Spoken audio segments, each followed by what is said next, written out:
reading a story I wrote for Cosmopolitan in their December issue, and it's called Stop Single Shaming Me. And the deck, the subhead, magazine term, is when did the worst thing about going solo become people who make you feel bad about it? Hey, Aunt Kathy, it's cool. You too, Mom and Dad. You can't be blamed for asking if I'm dating someone when I come home for the holidays. It's just what you do. But hey, friend of a friend at the bar who dropped a major shame bomb on me the other night. Not cool. We were chatting in a group when I revealed that I was a Tinderless single person. What?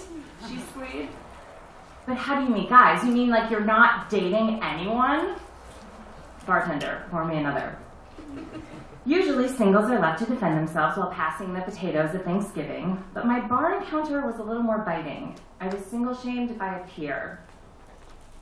Quote, even today there's truth to the idea that women get validation by being in a relationship, end quote, says Rachel Hills, author of The Sex Myth. Quote, if you're single, it's seen as a problem to be fixed, end quote. After that, I began to notice it everywhere. My exclusion from couples-only dinners, a married with kids friend implying that a second glass of vino was a wild night for her, but for me, every night was a drink fest. Invites to weddings arrived without "and guest" next to my name. Because I'm single, I'm made to feel bad about it. But why? Quote, single shaming comes from the thinking that if you follow the prescribed path and get married, you'll be happier, end quote, says Bella DePaulo, awesome name, PhD author of the book Singled Out. Quote, but if half of the population is single, how can you say that the only way to be happy is to get married, end quote. She has a point. In fact, a new study from the University of Auckland found that people in relationships may be more susceptible to hurt and conflict, something that many singles can avoid. Except when we're shamed. Because here's what the shamers are really saying. I'm judging you for being frivolous, for living your life outside of what society expects.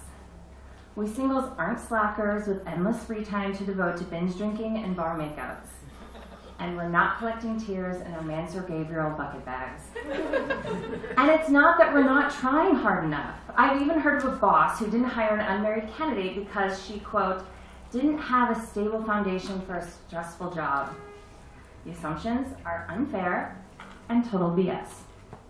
The trick is to deflect the haters. Steer the conversation to your job or your travels. Or say, like I do, that you simply won't date someone dull just so you won't be alone. And when a shamer starts with, I just want you to be happy, think about how happy you already are.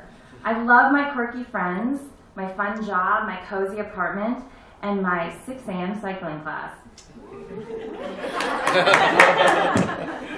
And when I add a boyfriend to that list, he'll share space with the rest of my happy life. And there's no shame in that.